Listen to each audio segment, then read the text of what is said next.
প্রিয় honours second year পরীক্ষার্থীবৃন্দ, আমরা পূর্বের মতোই আরেকটি সাবজেক্ট ম্যাক্রো ইকোনমিক্স বা সামষ্টিক অর্থনীতি সাজেশন প্রকাশ করছি, যা আপনারা এই ভিডিও দেখতে পাচ্ছেন।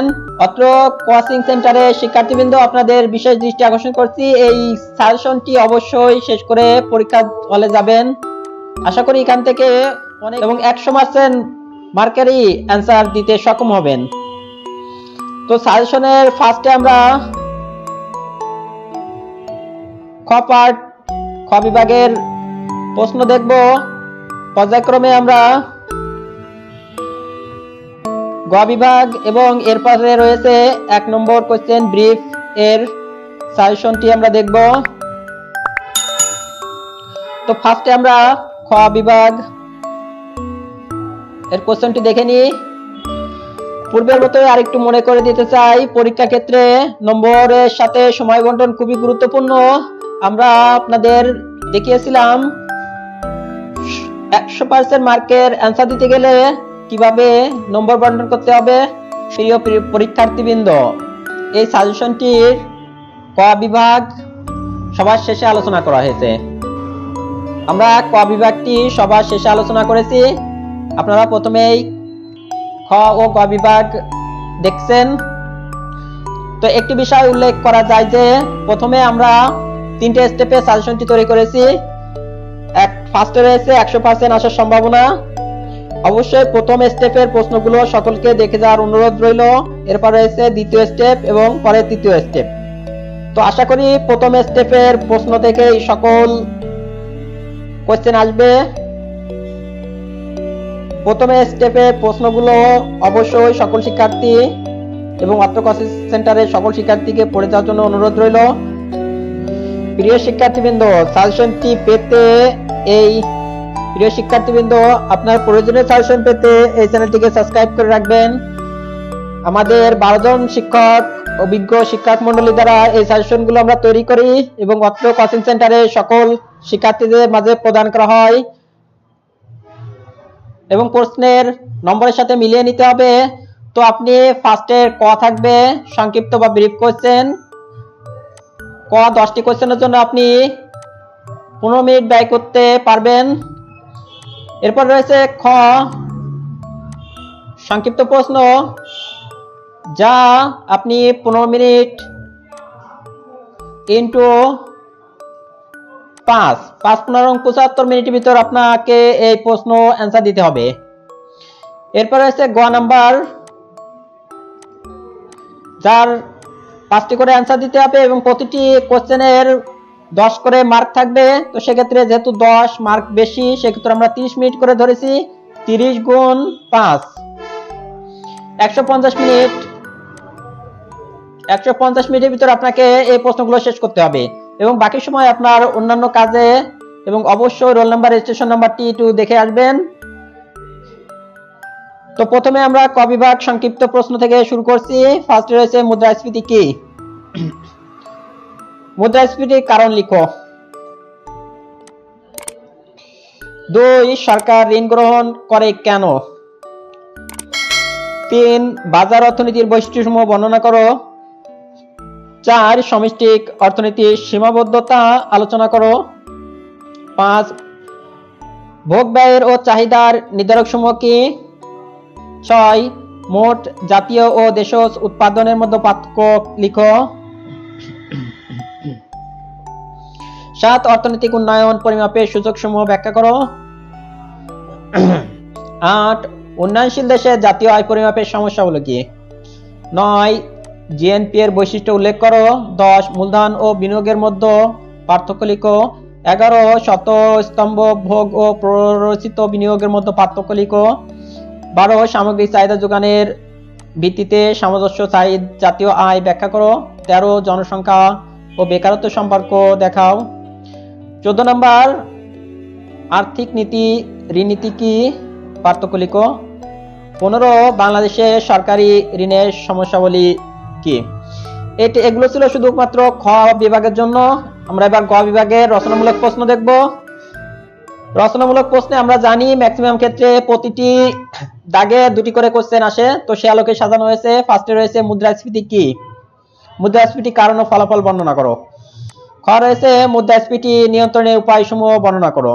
2 দারিদ্র্যের দুষ্টচক্র কি, দারিদ্র্যের দুষ্টচক্রের ধারণাটি ব্যাখ্যা করো। খ অর্থনৈতিক উন্নয়নের কৌশল বর্ণনা করো। 3 ক নাম্বার রয়েছে অর্থনৈতিক উন্নয়নে মূলধন গঠনের গুরুত্ব বর্ণনা করো। খ রয়েছে মূলধন গঠনের উপাদান সমূহ আলোচনা করো। 4 বাংলাদেশের সরকারি ঋণের উৎস সমূহ কি, বেকারত্ব মোকাবেলায় সরকারের ঋণ গ্রহণ নীতি কেমন হওয়া উচিত। 5 বাংলাদেশের মাথাপিছু আয় বৃদ্ধির উপায় কি, জাতীয় আয় পরিমাপের পদ্ধতি সমূহ আলোচনা করো। 6 রাজস্ব নীতি কি, বাংলাদেশের রাজস্ব নীতির উল্লেখযোগ্য দিক সমূহ কি। খ বাংলাদেশের সরকারের আয় ব্যয়ের খাত ও উৎসসমূহ কি কি। 7 নম্বর রয়েছে অর্থনৈতিক প্রবৃদ্ধি নিউক্লিয়াসের মডেল ব্যাখ্যা করো। অর্থনৈতিক প্রবৃদ্ধির জন্য কি কি উপাদানের প্রয়োজন। 8 শ্রমের চাহিদা সূচি থেকে কিভাবে শ্রমের চাহিদা রেখা অঙ্কন করা যায়। খ শ্রমের চাহিদা পরিবর্তনের ফলে কিভাবে ভারসাম্য মজুরি হার পরিবর্তিত হয়। 9 জাতীয় আয় পরিমাপের পদ্ধতি সমূহ কি কি। জাতীয় আয় থেকে মাথাপিছু আয় কিভাবে নির্ণয় করা হয়। 10 বেকারত্ব কি, বাংলাদেশের বেকারত্ব সমস্যা কারণগুলো উল্লেখ করো। বাংলাদেশের বেকার সমস্যার ধরন আলোচনা করো। খ বাংলাদেশে বেকারত্বর হ্রাস বা বৃদ্ধি দূর করা যায়, কিভাবে বাংলাদেশের বেকারত্ব হ্রাস বা দূর করা যায়। গ বাংলাদেশের বেকারত্ব সমস্যা সমাধানের উপায় বর্ণনা করো। 11 নম্বর রয়েছে সামষ্টিক অর্থনীতি বিষয়বস্তু আলোচনা করো।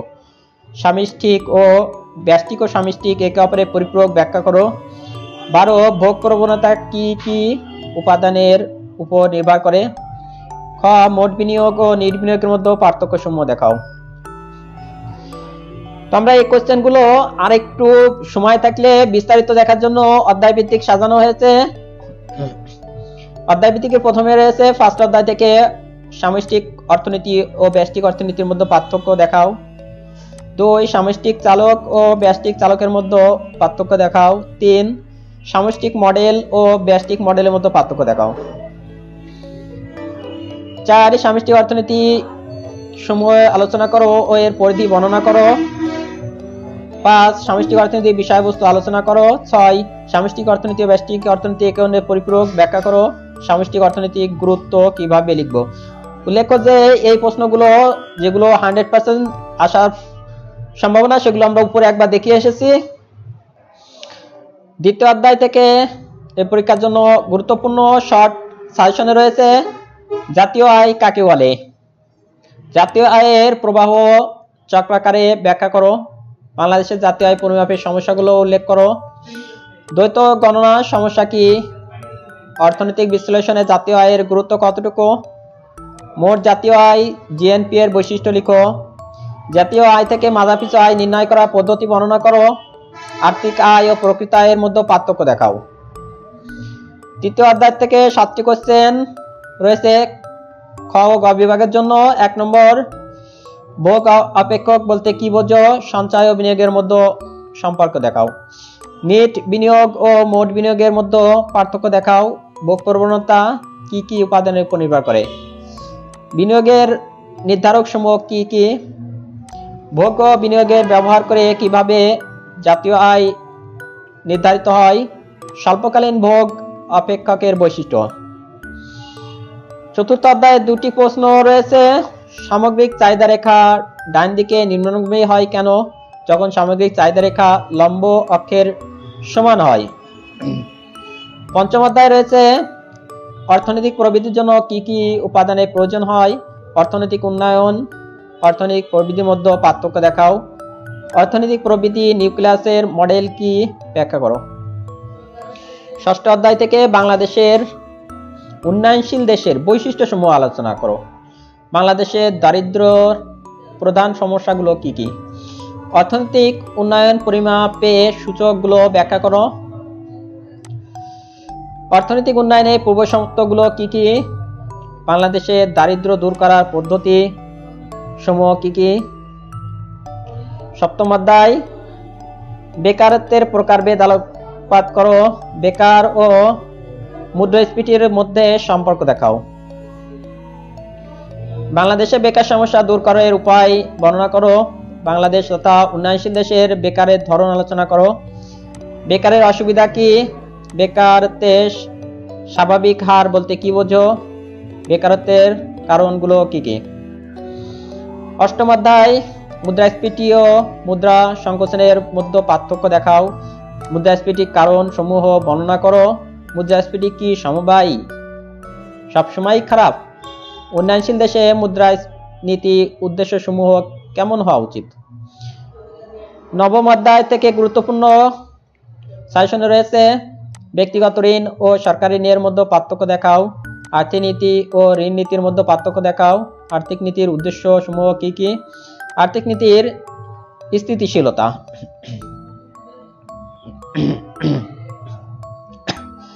এবং লাস্টে ব্রিফ কোশ্চেন বা ক বিভাগের প্রশ্ন। প্রথমে রয়েছে সমষ্টিক অর্থনীতি কাকে বলে? অর্থনীতিতে ম্যাক্রো শব্দটি প্রথম কে ব্যবহার করেন? মহামন্দা বা গ্রেট ডিপ্রেশন কি? অর্থনৈতিক মডেল কি? মৌসুমী বেকারত্ব কি? সংঘাতশীল বেকারত্ব কি? সামষ্টিক অর্থনীতি পরিবৃদ্ধি ও বিষয়বস্তু আলোচনা করো। সামষ্টিক অর্থনীতির নীতিসমূহ ব্যাখ্যা করো।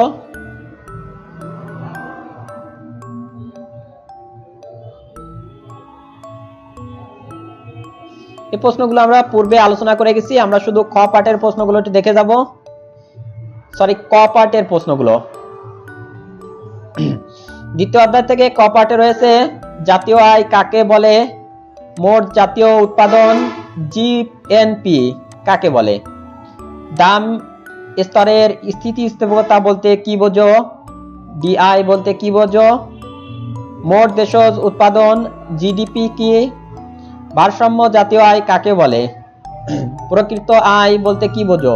মুদ্রাস্ফীতির হার কি? চূড়ান্ত দ্রব্য কি?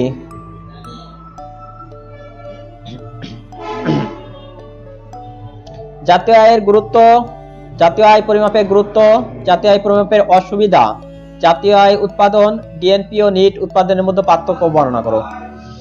তৃতীয় অধ্যায়ের ক নম্বরের জন্য গুরুত্বপূর্ণ কোশ্চেন সুদের হার কি?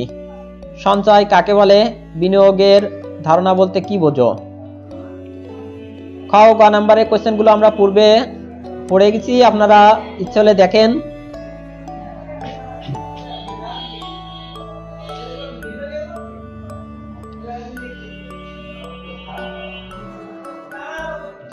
চতুর্থ অধ্যায় থেকে ক বিভাগের রয়েছে মজুরি কি? পুনঃনিয়োগ কাকে বলে? বাজেট ঘাটতি কি?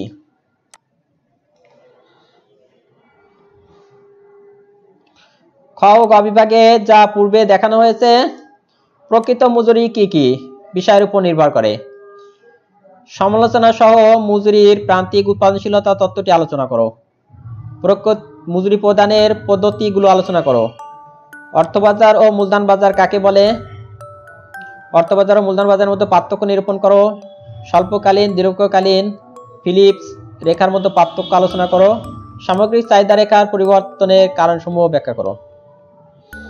পঞ্চম অধ্যায় এর ক বিভাগে রয়েছে অর্থনৈতিক উন্নয়ন কি? টেকসই উন্নয়ন কাকে বলে? দরিদ্রের দুষ্ট চক্রতা কি?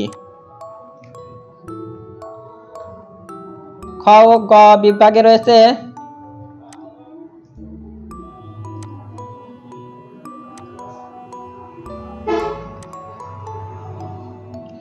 অর্থনৈতিক উন্নয়ন এবং অর্থনৈতিক প্রবৃদ্ধির মধ্যে পার্থক্য কি? বাংলাদেশের অর্থনৈতিক অনগ্রসরতার কারণসমূহ কি? কিভাবে অনগ্রসরতা উত্তরণ ঘটানো যায়? তুমি কি মনে করো? অর্থনৈতিক উন্নয়নের পূর্বশর্তগুলো বাংলাদেশে বিদ্যমান, ব্যাখ্যা করো। দরিদ্রের দুষ্টচক্র ব্যাখ্যা করো। অর্থনৈতিক উন্নয়নে মূলধনের ভূমিকা আলোচনা করো। মূলধন গঠনের উপাদানসমূহ আলোচনা করো। অর্থনৈতিক স্থিতিশীলতার উপাদানগুলো আলোচনা করো। বাংলাদেশের মতো উন্নয়নশীল দেশে অর্থনৈতিক স্থিতিশীলতার গুরুত্ব আলোচনা করো। ষষ্ঠ অধ্যায় থেকে সংক্ষিপ্ত প্রশ্নের মধ্যে রয়েছে অর্থনৈতিক প্রবৃদ্ধি কি, ঋণ নীতি কি, রাজস্ব নীতি কি, ক্লাসিক্যাল নীতি কি। খ বিভাগের জন্য রয়েছে অর্থনৈতিক প্রবৃদ্ধি কি, অর্থনৈতিক প্রবৃদ্ধি নিউক্লিয়াসের মডেলটি ব্যাখ্যা করো, রাজস্ব নীতির উদ্দেশ্যগুলো বর্ণনা করো, বাংলাদেশের মতো উন্নয়নশীল দেশে রাজস্ব নীতির সীমাবদ্ধতা ব্যাখ্যা করো, আর্থিক নীতির উদ্দেশ্যসমূহ আলোচনা করো, আর্থিক নীতি হাতিয়ার আলোচনা করো, মুদ্রাস্ফীতি ফলাফল ব্যাখ্যা করো। বাংলাদেশের মতো উন্নয়নশীল দেশে রাজস্ব নীতির উদ্দেশ্য কি হওয়া উচিত, মুদ্রাস্ফীতির কারণগুলো আলোচনা করো, বাংলাদেশের সরকারি ঋণের গুরুত্ব আলোচনা করো, সরকারি ঋণের উৎসসমূহ আলোচনা করো। তো সকলকে ধন্যবাদ। চ্যানেলটি সাবস্ক্রাইব করে সঙ্গেই থাকবেন। ভালো থাকবেন। আল্লাহ হাফেজ।